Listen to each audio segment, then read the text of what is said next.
Rahim. Today's lecture is immunoglobulin structure and function.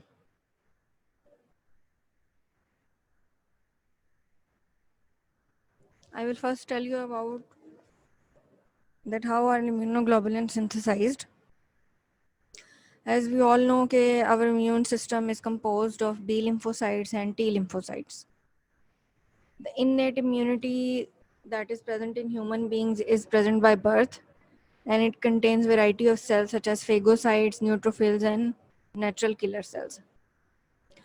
B cells are responsible for the synthesis of circulating humoral antibodies, which are also known as immunoglobulins. And B cells are derived from bone marrow, B for B cells and B for bone marrow, in higher animals and from bursa of Fabricus in birds. T cells, these are synthesized in the thymus, and they are involved in graft rejection, hypersensitivity, and defense against malignant cells and viruses. So basically, what is the definition of immunoglobulins? Immunoglobulins are antibodies. These are highly specific proteins that are created by specialized white blood cells called plasma cells as a result of B cell interaction with pathogenic organisms. And they constitute about 20% of total plasma proteins. These are basically glycoproteins, and 80 to 86% are present in the form of polypeptide chains. 4 to 18% are composed of carbohydrates, and on electrophoresis, they occupy the gamma globulins position. They are found in two forms in the body. Either they are embedded on the surface of white blood cells, or they are circulating in blood plasma or lymph. These are divided into 5 major classes depending upon the molecular weight. These classes are IgG, immunoglobulin G, immunoglobulin M, immunoglobulin A, E, and D. This is another definition of immunoglobulins, rather more specific. Immunoglobulins are oligomeric proteins whose individual subunits have been classified as heavy or light chains based on their migration towards SDS sodium dodecyl sulfate. Sodium dodecyl sulfate is a chemical that is used in electrophoresis for separating different types of proteins in the laboratory. It is anionic detergent जिसमें हम protein के solution को जब डाल देते हैं तो वो प्रोटीन्स को एक लाइन के अंदर अरेंज कर लेता है लीनियर पैटर्न में. And this process is called SDS page electrophoresis. आपने सेल के टॉपिक में पेज इलेक्ट्रोफोरेसिस की टाइप पढ़ी होगी, तो उसके थ्रू हम इम्यूनोग्लोबुलिन्स को सेपरेट करते हैं. फिर आ जाते हैं जो इम्पोर्टेंट फंक्शंस हैं इम्यूनोग्लोबुलिन्स के. फर्स्ट इसका इम्पोर्टेंट फंक्शन जो है कि that they bind antigens. That is a primary function of antibody. Second function इसका ये है इफेक्टर फंक्शन. इफेक्टर फंक्शन ये है कि जब एक दफ़ा बॉडी में कोई डिजीज़ आ जाती है तो उसको किस तरह से इफेक्ट करना है, किस तरह से वाइट ब्लड सेल्स को एक्टिवेट करना है. That is the effector function. फिर थर्ड फंक्शन इसका ये है fixation of the complement. Fixation of complement system, as we all know, is a system of proteins that helps in body to fight against different types of pathogens and different types of problems. तो complement को fix करने में, complement को disease site तक लेकर जाने में, वहां जाके फिक्स करने में जो रोल है वो इम्यूनोग्लोबुलिन्स का है, और कॉम्प्लीमेंट को एक्टिवेट करने में जो रोल है वो इम्यूनोग्लोबुलिन्स का है. They also point to various cell types, for example, phagocytes, platelets, mast cells, and placental trophoplasts.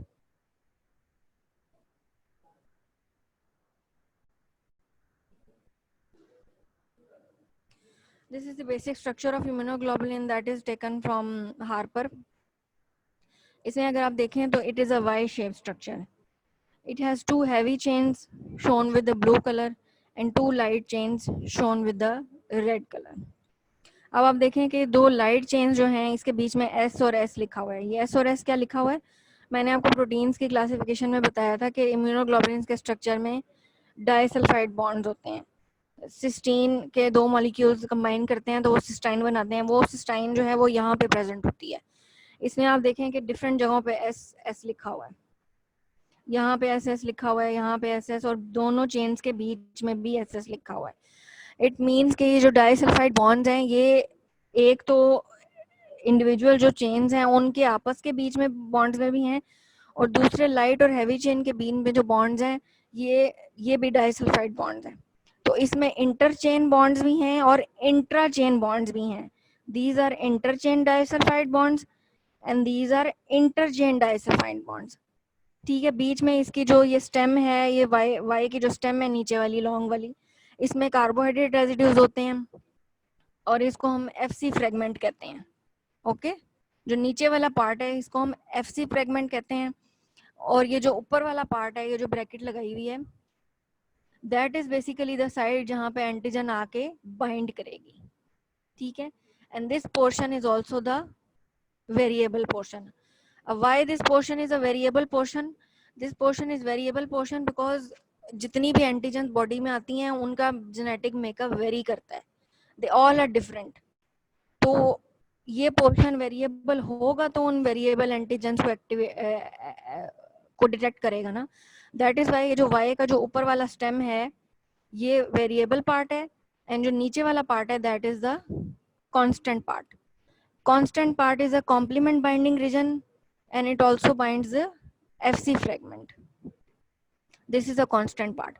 Constant part एक इसलिए है कि जो भी जेनेटिक ट्रांसमिशन होती है फ्रॉम पेरेंट्स टू ऑफस्प्रिंग्स, उसमें जो पार्ट हम इनहेरिट करते हैं that is a constant part.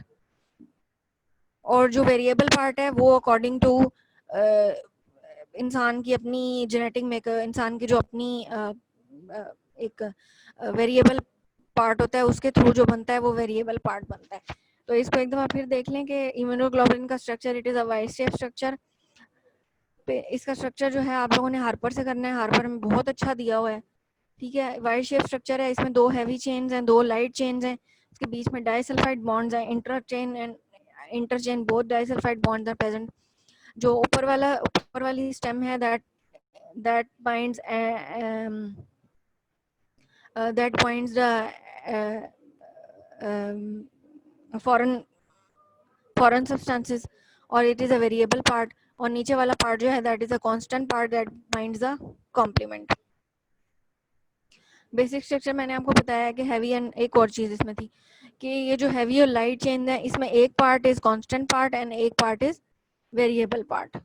तो हैवी और लाइट चेन को भी फर्दर हमने डिवाइड किया हुआ है दो पार्ट्स में, एक उसका वेरिएबल पोर्शन है और एक उसका कांस्टेंट पोर्शन है। फिर बीच में जो इसकी जगह है जहाँ पे जो नीचे वाली स्टेम और ये दोनों चेन ज्वाइन कर रही हैं उस पॉइंट को हम कहते हैं हिंज जॉइंट, हिंज पार्ट। फिर इसकी डोमेन्स एंड डिफरेंट डोमेन्स का ये मतलब है कि जो हैवी चेन्स है ना और लाइट चेन्स है इसको हमने फर्दर और छोटे छोटे पार्ट्स में भी डिवाइड किया हुआ है। ये जो छोटी छोटी लाइंस लगी हुई है ना, these shows domains.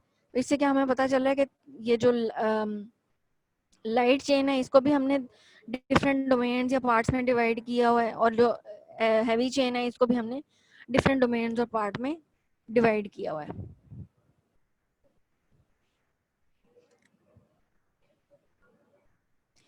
Heavy and light chain, two identical light chains होती हैं जिसका जो के अराउंड होता है। फिर टू आइडेंटिकल हैवी चेन्स हैं जिसका मॉलिक्यूलर वेट 50 to 70 kD है। ये वही स्ट्रक्चर है, उसकी डेफिनेशन है कि इसमें बताया हुआ है कि टू हैवी चेन्स हैं और लाइट चेन्स हैं, variable portion of the light chain and constant portion of the light chain. और फिर ये कार्बोहाइड्रेट नीचे वाले पार्ट पे प्रेजेंट होता है। अब जो इंटरचेन डाइसल्फाइड बॉन्ड्स है ना, they very among different immunoglobulins. इसके अलावा इंट्राचेन डाइसल्फाइड बॉन्ड्स भी हैं। अब ये जो भी पॉलीपेप्टाइड चेन है it is composed of around 100 to 110 domains और amino acid form by intrachain disulphide bonds. Light chain की डोमेन्स हैं, दो डोमेन्स हैं इसकी, light variable portion of the light chain and constant portion of the light chain. और heavy chain की जो domains हैं उसको हमने, एक वेरिएबल पोर्शन है उसका, बट उसका जो कांस्टेंट पोर्शन है उसको हमने 3 पार्ट्स में डिवाइड किया हुआ है। कांस्टेंट पोर्शन का, हैवी चेन का जो कांस्टेंट पोर्शन है उसके 3 पार्ट्स हैं, H1, H2 एंड H3।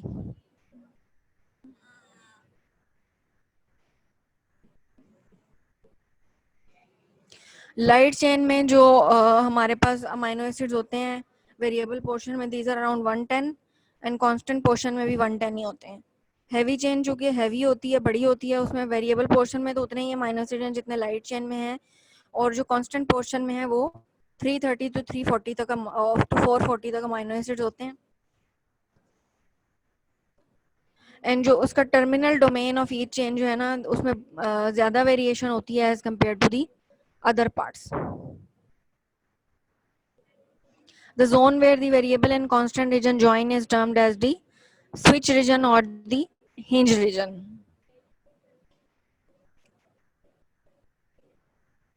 जो हमारे पास कार्बोहाइड्रेट होती है, this CHO is written for carbohydrate. Carbohydrate जो है वो हैवी चेन के डोमेन 2 के ऊपर लगता है, कांस्टेंट डोमेन 2 के ऊपर लगता है, और अदर रीजन के ऊपर भी लग सकता है, और मोस्टली जो उसकी लोकेशन होती है ओलिगोसैकेराइड्स की या कार्बोहाइड्रेट्स की, that is around domain 2। Structural region आप देख लेंगे, ये लाइट चेन सबसे पहले दिखाई हुई है, उसके बाद हैवी चेन है, डाइसल्फाइड बॉन्ड्स हैं बीच में, डाइसल्फाइड ब्रिजेस हैं, फिर variable region of light chain है, then constant region of light chain है, फिर variable region of heavy chain and constant region of heavy chain. ये जो ऊपर वाले पोर्शन हैं, these are antigen binding sites. फिर आ जाती हैं कुछ टर्म्स इंपॉर्टेंट हैं, लाइक इम्यूनोग्लोबुलिन फ्रेगमेंट्स। उसकी फ्रेगमेंट्स जो हैं, मोस्टली जो हम 2 फ्रेगमेंट्स उसकी यूज होती हैं, FAB एंड FC, पर सम केसेस में FAB2 भी जो है वो भी यूज होती है। FAB और FC आपको पता होनी चाहिए मेनली। FAB क्या है कि that is a fragment which contains the antigen binding sites and it is composed of one constant and one variable domain from each heavy and light chains of the antibody. फिर FC tail region जो है that is a easily crystallized and it interacts with cell surface receptors and some proteins, और FC portion जो है that allows the antibodies to activate the immune system, that is the complement system. FAB is also a fragment जिसको that is divalent। अब इसमें आप देखें कि जो ऊपर वाला वाई की स्टेम्स हैं तो डबल वाली हैं, इसमें FAB फ्रेगमेंट इन्वॉल्व है, उसमें वेरिएबल और constant portion of each of heavy और लाइट चेन इन्वॉल्व है, and that is FC fragment. ये जो नीचे वाली वाई की स्टेम है इसमें FC फ्रेगमेंट है जो कि बाइंड करता है कॉम्प्लीमेंट को। फिर डिफरेंट कुछ क्लासेस भी हैं हैवी चेन्स की, 5 क्लासेस हैं identified based on structural differences in the constant region. These are gamma globulins, mu, alpha, delta and epsilon.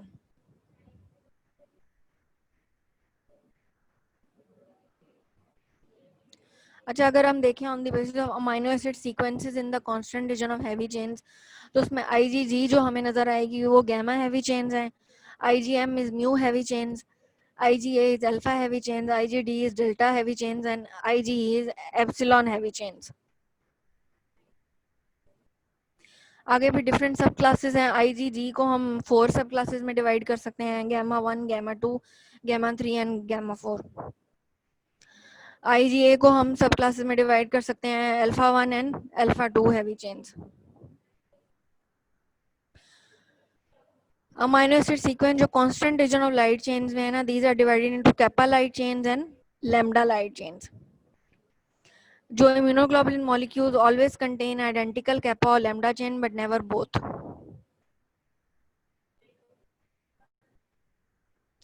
Lambda की आगे डिफरेंट सब टाइप्स हैं, like lambda 1, lambda 2, lambda 3 and lambda 4। Immunoglobulins को हम name किस तरह करते हैं, these are based on the sub classes of heavy chain and type और sub type of light chain. अच्छा, इम्यूनोग्लोबुलिन की हेट्रोजेनेसिटी क्या है? हेट्रोजेनेसिटी का मैंने आपको पहले बताया कि these are very heterogeneous and very complex molecules. ठीक है, they have different subclasses and classes of light chains. In addition, different immunoglobulins can have different antigen binding properties because of variable portion of heavy chain and variable portion of light chains.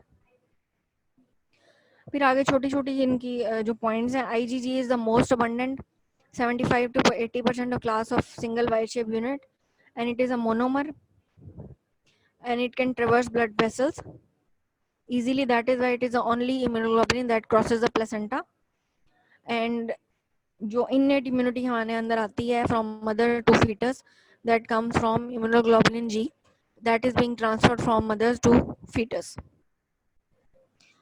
and it triggers foreign cell destruction mediated by complement system.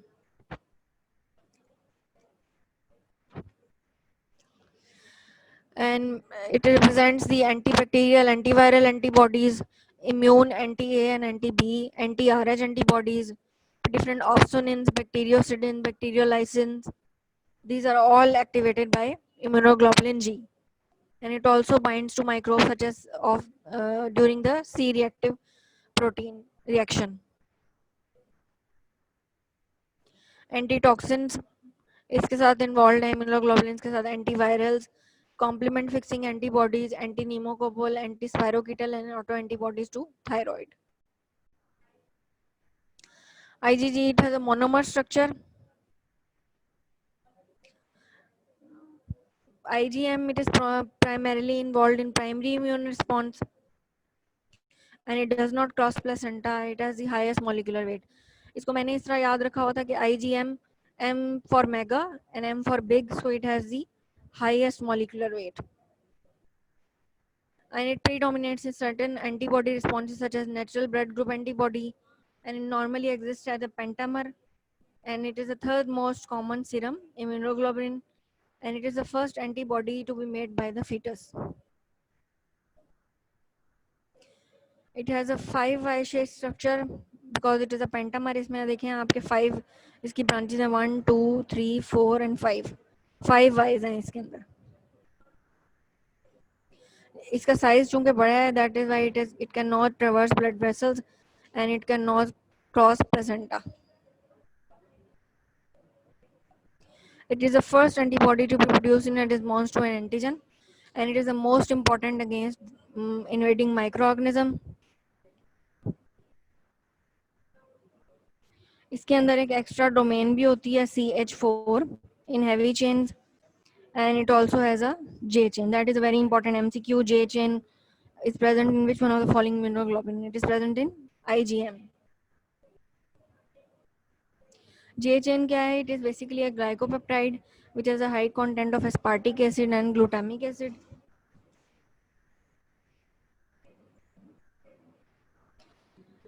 And it facilitates the polymerization of basic units of IgM and IgA molecules into their appropriate polymeric forms. Clinical aspect इसका किस लिए important है? Infectious mononucleosis में और वेल्डनस्टॉर्म मैक्रोग्लोबुलिनेमिया में. IgA के अंदर भी J chain होती है, but it is a monomer. It is found mostly in body secretions like saliva, tears, milk, and walls of intestine. And IgA is the most prominent antibody in the colostrum. Colostrum is the first few milligrams of human milk that is secreted after the childbirth.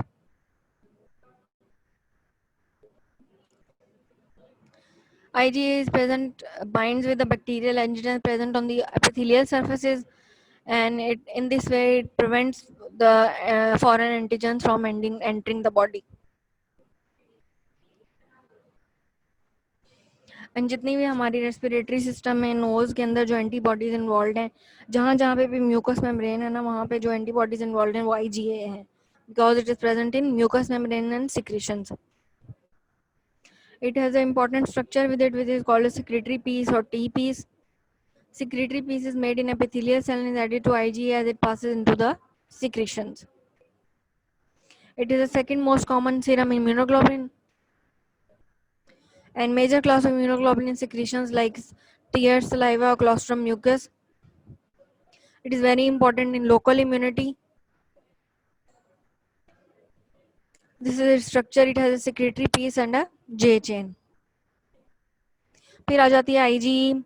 It is the least common IgE. and it has an extra domain in the constant region involved in allergic reactions, fixes to leukocytes and other cells and leukocytes और बाकी cells से ये inflammatory mediators निकालती है when a body is exposed to allergens or antigens. For example, histamine निकल सकता है white blood cell bound antigen contact. इसमें एक एक्स्ट्रा डोमेन होती है CH4. क्लिनिकल इंपॉर्टेंस इसकी क्या है? अगर तो कोई न्यूबॉर्न है और अभी वो यूट्रस के अंदर ही है, तो उस केस में अगर इम्यूनोग्लोबुलिन आईजीएम की कंसंट्रेशन ज़्यादा मिलती है ग्रेटर देन 20 नैनोग्राम पर डेसीलीटर से, तो इस केस में क्या सस्पेक्ट करते हैं कि there is a stimulation by rubella virus, cytomegalovirus, syphilis और toxoplasmosis. Okay, so this was about immunoglobulins.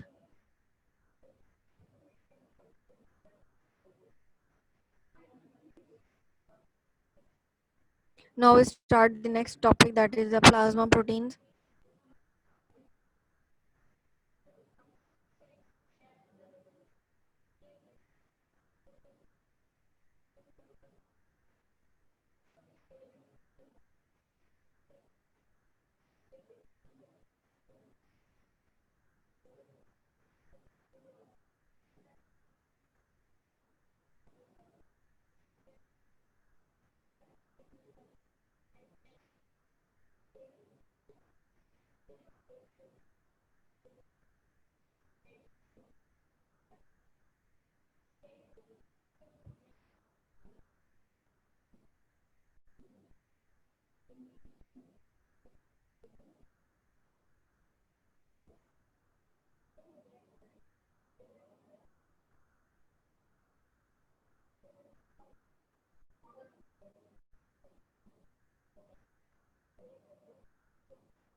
Can you see these slides?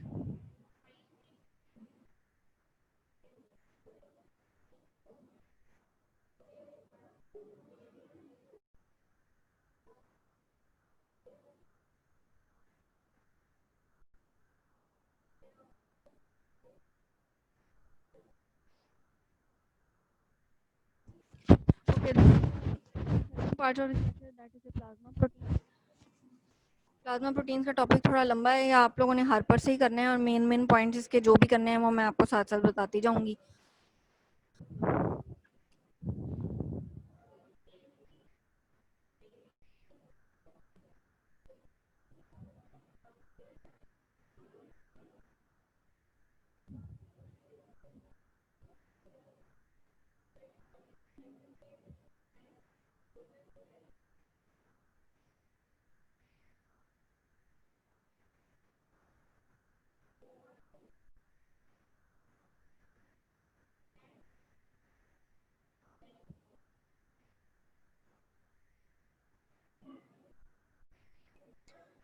Okay, ये एनलार्ज नहीं हो रही, पता नहीं इसमें क्या प्रॉब्लम है,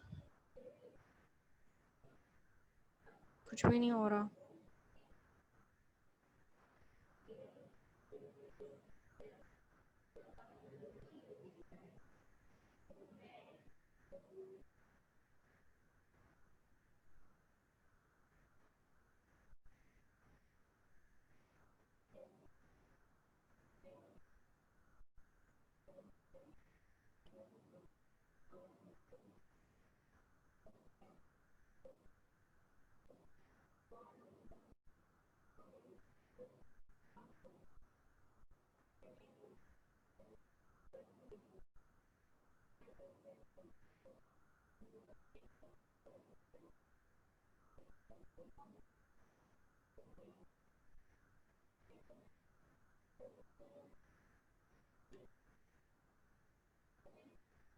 Don't know what is the problem with this.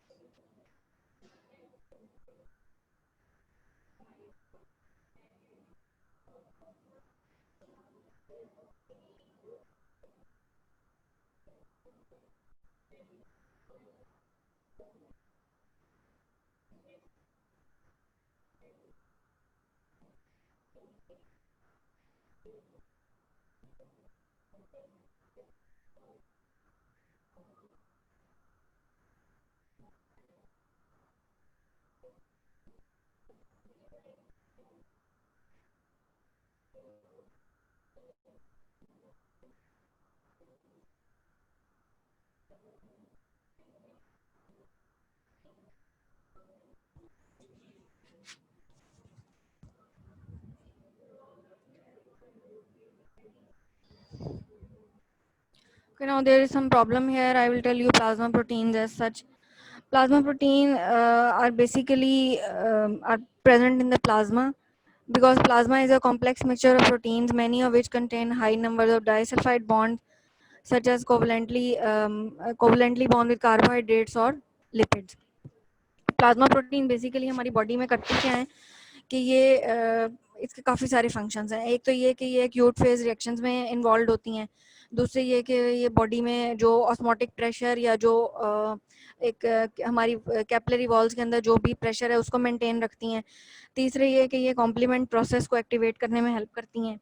Fourth इसका फंक्शन ये है कि plasma proteins are very diverse molecules, और ये कुछ जो है ये बॉडी में डिफरेंट मेटल्स को, different molecules like haemoglobin, iron, इनके साथ बाइंड करके तो उसको बॉडी में सर्कुलेट करती हैं, लिवर तक लेके जाती हैं या किडनी तक लेके जाती हैं।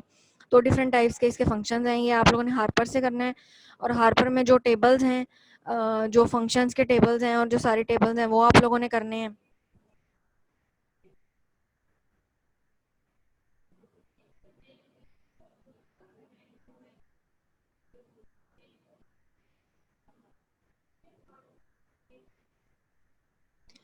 ठीक है, हार्पर में एक फंक्शंस का टेबल दिया हुआ है और एक उसमें छोटे छोटे पॉइंट्स हैं, वो मैं साथ साथ जो है ये आप लोगों को बताती जाऊंगी। अच्छा, अब डिफरेंट जो क्लासेस हैं इम्यूनोग्लोबुलिन्स की, उसमें आती हैं हमारे पास एंटी प्रोटीएजेस हैं, एंटी प्रोटीएजेस हैं, अल्फा 1 एंटी प्रोटीएजेस और माइक्रोग्लोबुलिन्स। इसके अलावा हीमोपेक्सिन्स हैं और सेलुलोप्लाज्मिन्स हैं, एक्यूट फेज प्रोटीन्स हैं, एल्ब्यूमिन है, ग्लोबुलिन है। ये जो है ये सारी इंपॉर्टेंट हमारे पास प्लाज्मा प्रोटीन है। सबसे इंपॉर्टेंट जो प्लाज्मा प्रोटीन है वो हमारे पास है एल्ब्यूमिन। एल्ब्यूमिन जो है वो बॉडी में 4.5 टू अराउंड 6 इसकी कंसंट्रेशन होती है, and that is synthesized by liver. Albumin is the smallest of all the plasma proteins, and albumin is very important because इसके थ्रू बहुत सारे मेटल्स और बहुत सारे आयंस हमारी बॉडी में ट्रांसपोर्ट होते हैं, हार्मोन्स ट्रांसपोर्ट होते हैं। और दूसरा एल्ब्यूमिन इसलिए इम्पोर्टेंट है कि इसकी जो हमारी वेस्कुलर सिस्टम के अंदर जो भी एक प्रेजेंट है, जो बैलेंस प्रेजेंट है ना डिफरेंट फोर्सेस का, कि आर्टेरियल फ्लूइड जो है वो आर्टरी से किस तरह से बाहर आएगा और वीनस फ्लूइड जो है वो किस तरह से वीनस वेन्स के अंदर जाएगा, वो सारा जो बैलेंस है ना वो प्लाज्मा प्रोटीन्स के ऑनकोटिक प्रेशर की वजह से मेंटेन होता है, that is around 25 millimetres of mercury. तो मेजर पोर्शन ऑफ जो दिस प्रेशर है that is being maintained by albumin in the body. तो एल्ब्यूमिन जो है इसकी क्या क्या इसके फंक्शंस हैं। एक तो ये है कि एल्ब्यूमिन डिफरेंट आयंस को बाइंड करती है, डिफरेंट मेटल्स को बाइंड करती है, फ्री रेडिकल्स को बाइंड करती है, हार्मोन्स को बाइंड करती है, और ये उनको ट्रांसपोर्ट करती है within the circulation from and to the liver. फिर इसके डिफरेंट जो डिजीज़ हैं हमारे पास, इन्फ्लेमेटरी डिजीज़ हैं, उसमें एल्ब्यूमिन की कंसनट्रेशन कम भी हो जाती है। फिर और कुछ ऐसी कंडीशन है लाइक डाइटरी कंडीशन है, जैसे क्वाशिकोर है या मेरेस्मस है, उसमें बॉडी में प्रोटीन की कंसंट्रेशन कम हो जाती है, एल्ब्यूमिन की कंसंट्रेशन कम हो जाती है। तो ऐसे लोगों में एडिमा या स्वेलिंग आप देख सकते हैं।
पहली स्लाइड ये आ रही है काफी देर से, और कौन सी चलानी है?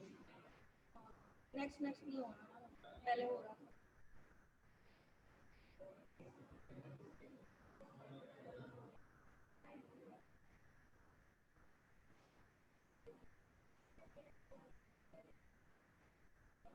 कौन सा?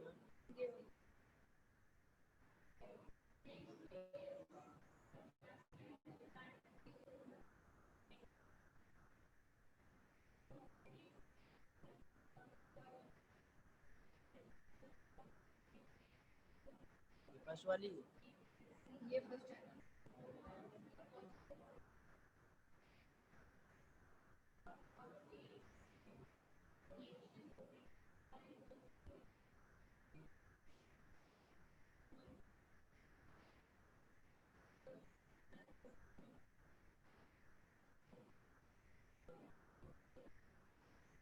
क्लिक नहीं हो रहा बंद ये, करके दोबारा से कर। क्लिक ही नहीं हो रहा है। पता नहीं क्या मसला है।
स्लाइड्स में चेंज नहीं हो रही, कुछ भी नहीं हो रहा, अभी बिल्कुल ठीक है।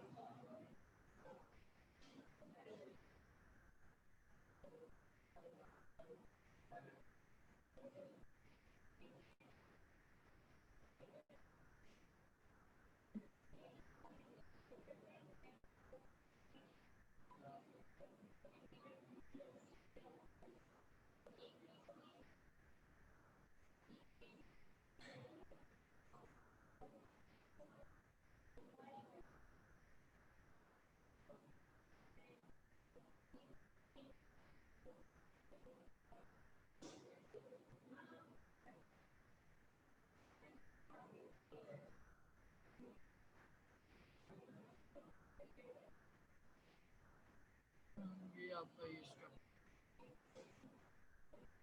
हाँ, इसको पता नहीं क्या है, बहुत बड़ी गई है।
नहीं, यूएसबी नहीं है। लेक्चर ना मैं ईमेल बताता हूँ, उसमें फॉरवर्ड कर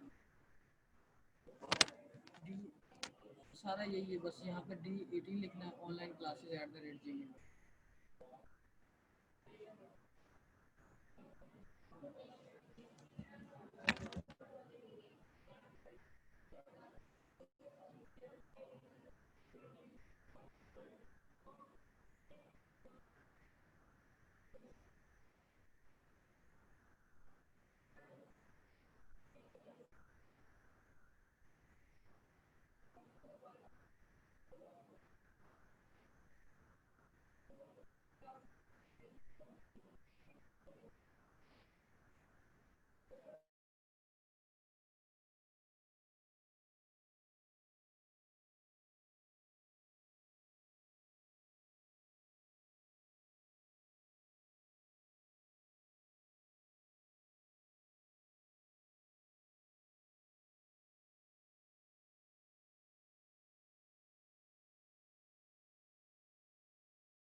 So there was some problem with the computer. I have fixed it now. Thank you for waiting. So we were discussing about plasma proteins. Plasma contains a mixture of proteins, many of which contain high number of disulfide bonds and carbohydrates, which are bound with, and lipids. 70 to 80% of plasma proteins are synthesized in liver.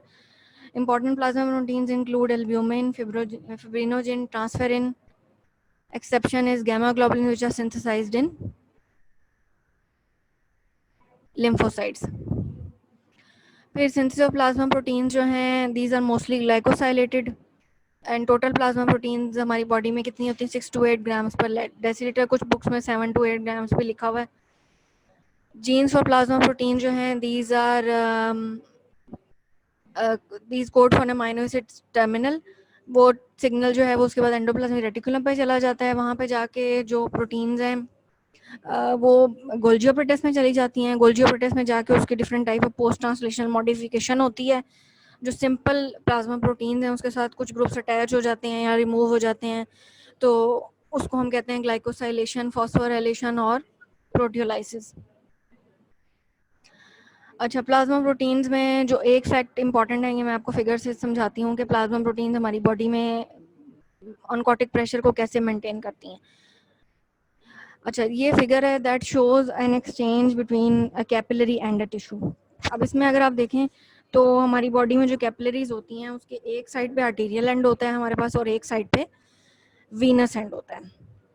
और ये जो सारी space है, ये जो white white है, that इसको आप सपोज कर लेंगे that is the interstitial fluid और that is the fluid that is outside the capillary. ठीक है, और ये हमारे पास टिश्यू है।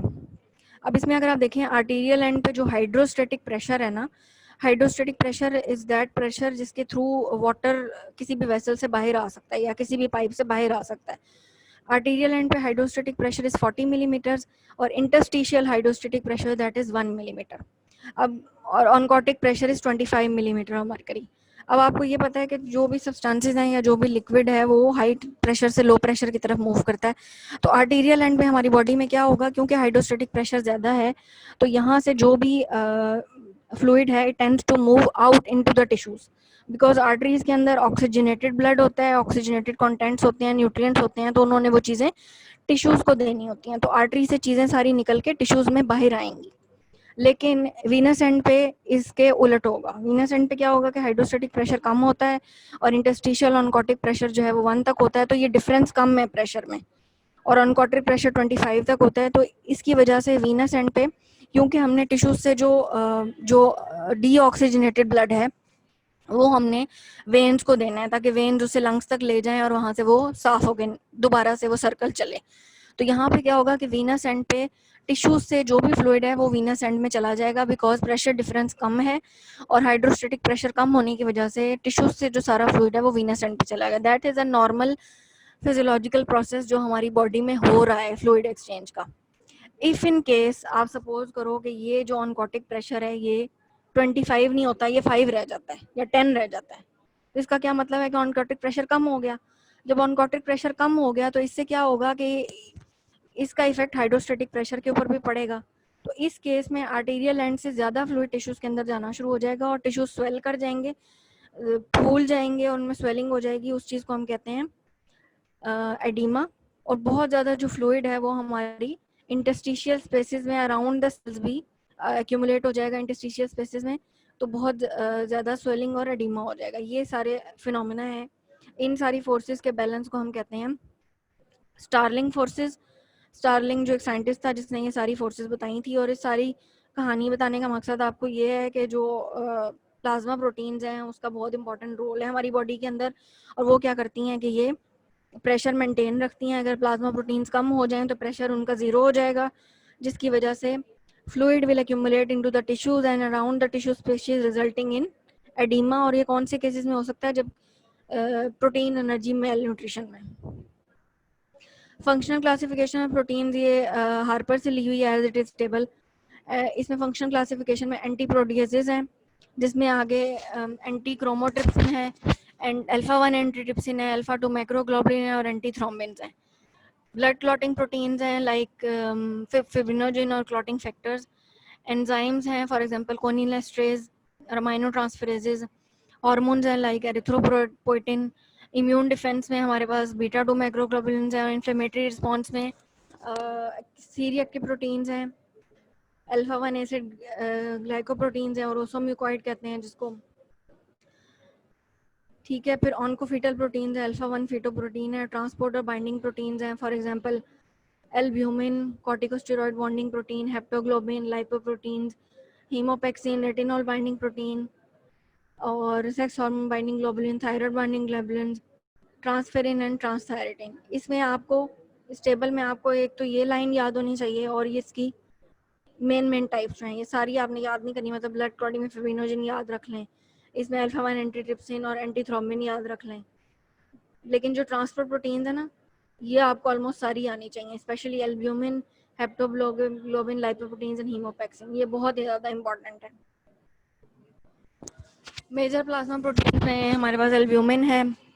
12 gram of albumin per day synthesise होती है by liver and it is important for transport of fatty acid, steroid hormone and other ligands.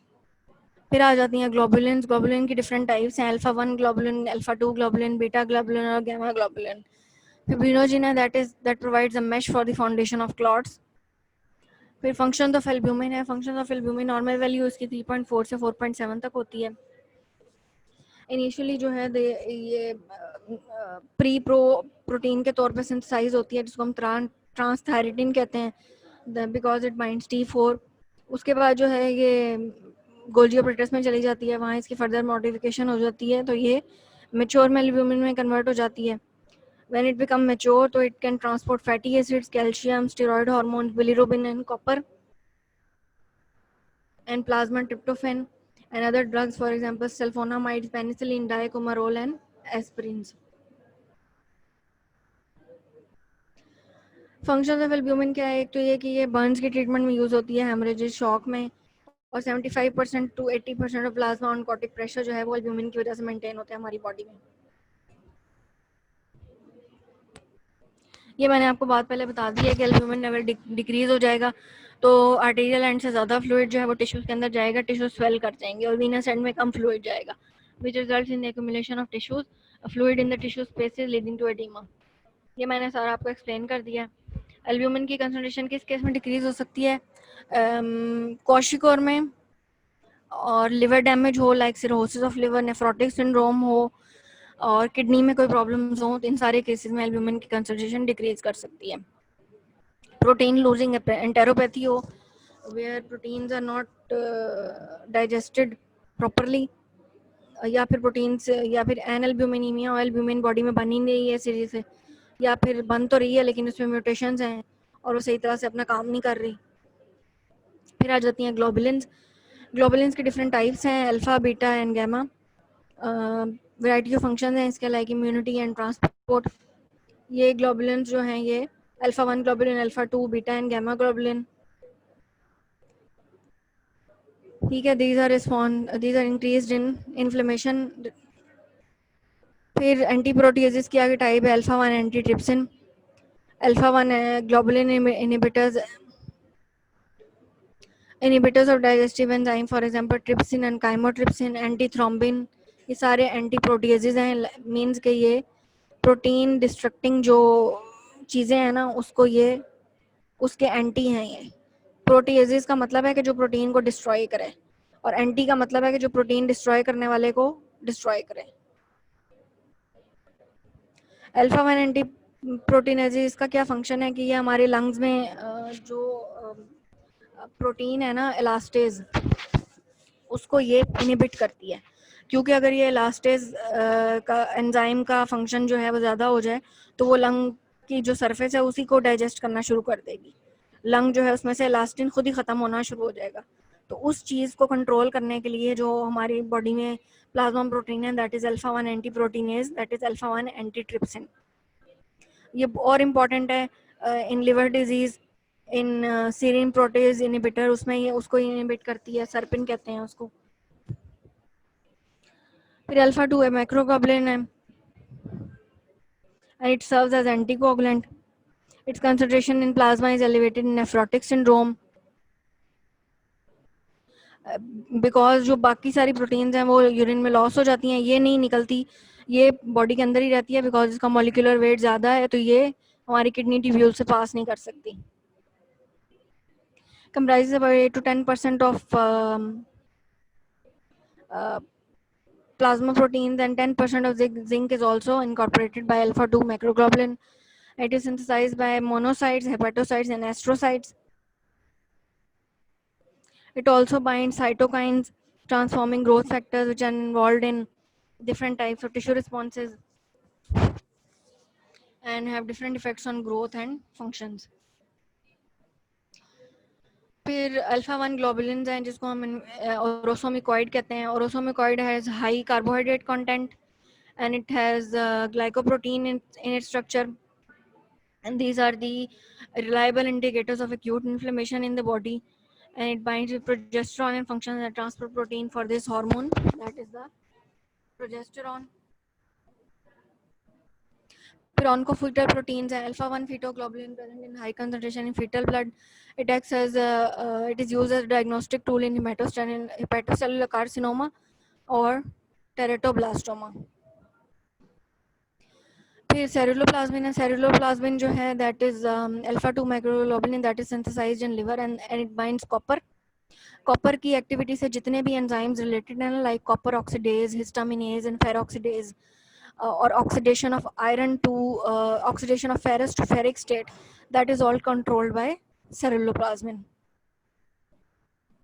It helps in the oxidation of Fe plus 2 to Fe plus 3 and helps in cellular respiration, myelin formation and protection against superoxide radicals, and it accepts and donates electrons in hydroxylation, oxygenation and dismutation.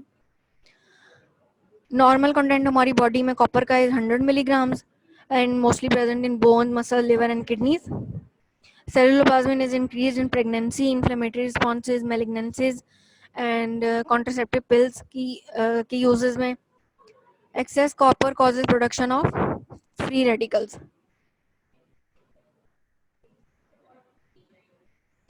There is a condition called ceruloplasminemia जिसमें ceruloplasmin की concentration कम हो जाती है, जिसकी वजह से iron जो है वो फेरिक फॉर्म में कन्वर्ट नहीं होता और आयरन एक्यूमुलेट होना शुरू हो जाता है in pancreatic islets and hepatocytes. इस कंडीशन को हम डायबिटीज भी कहते हैं. Wilson's disease.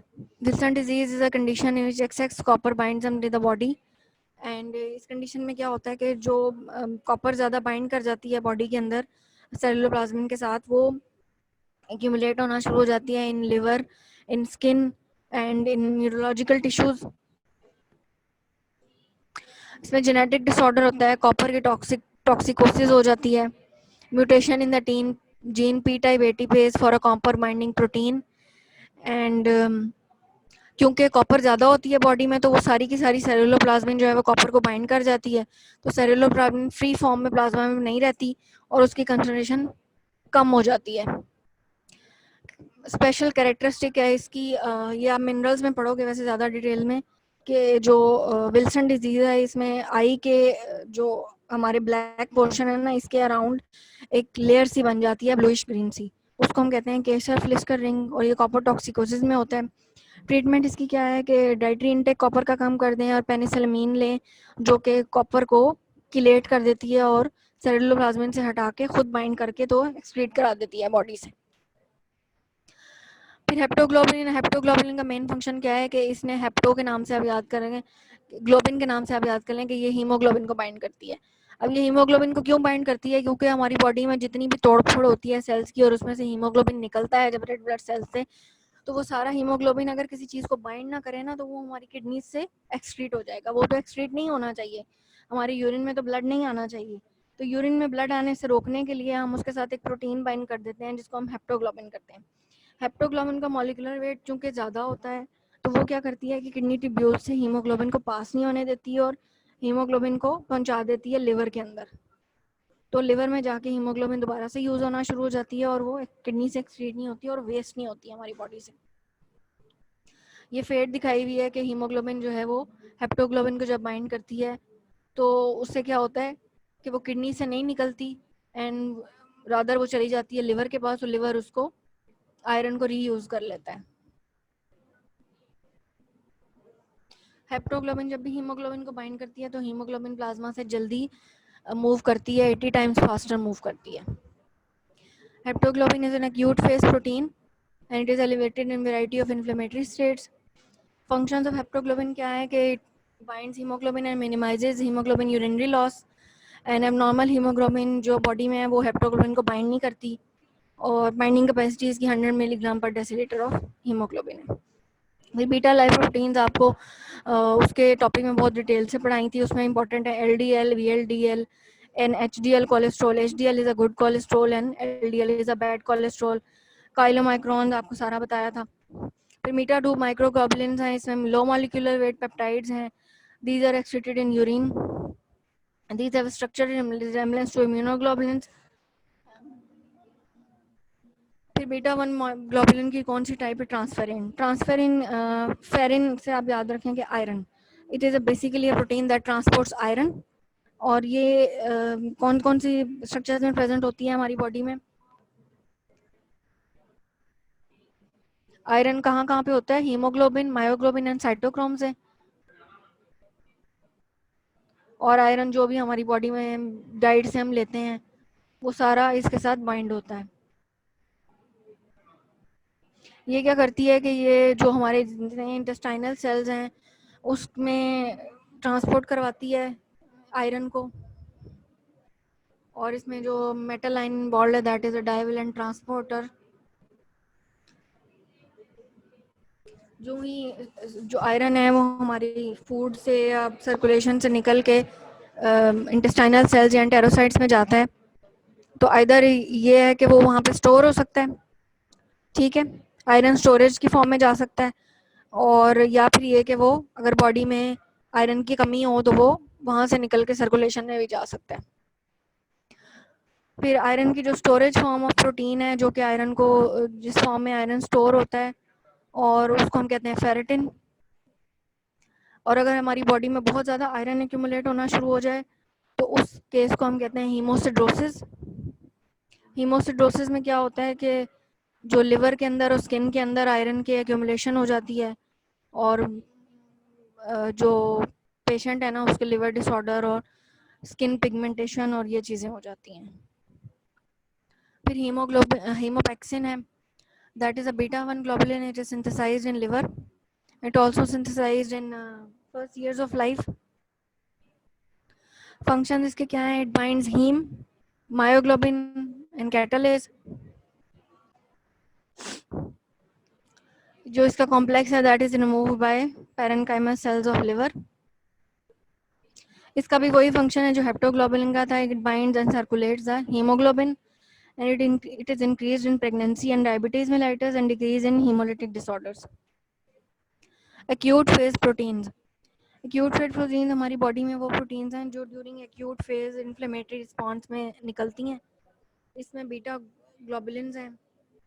It is produced in liver, ठीक है.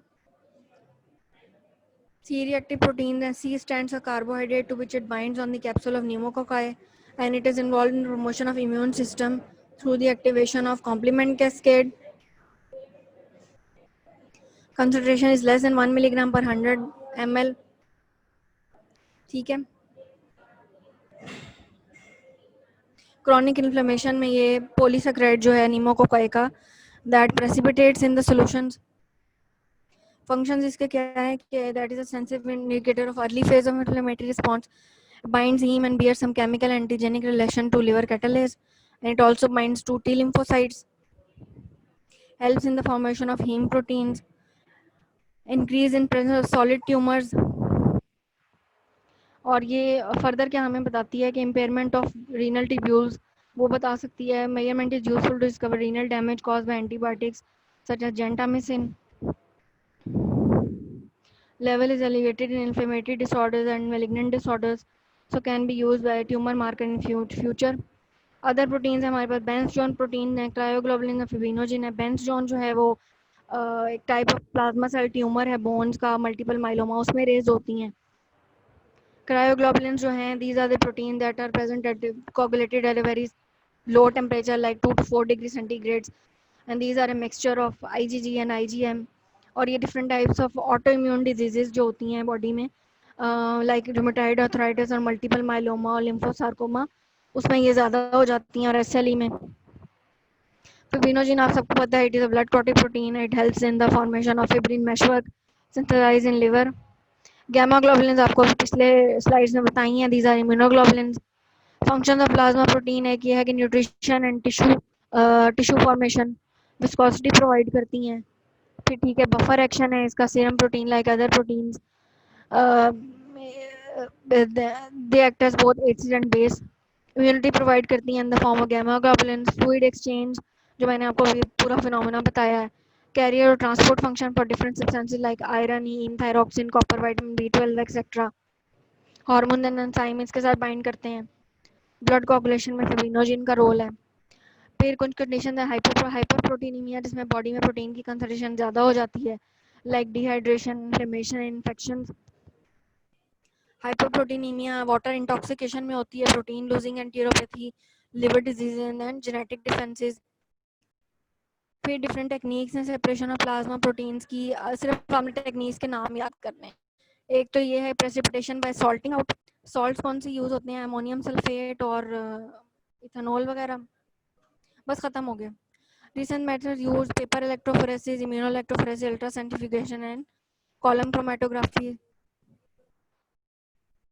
Salting out method है, फिर क्रॉन्स फ्रैक्शनेशन है, इसमें सिर्फ आपको आपके इनके नाम आने चाहिए, डिटेल आप लोग छोड़ दो। फिर है क्लिनिकल यूज़, इसका क्या है कि ये प्योरिफिकेशन ऑफ प्रोटीन्स के लिए यूज़ होती है। जेनेटिक डेफिशिएंसीज में ए गैमोग्लोबुलिनीमिया है, ए फिब्रिनोजेनिया है, and that's all. Thank you so much.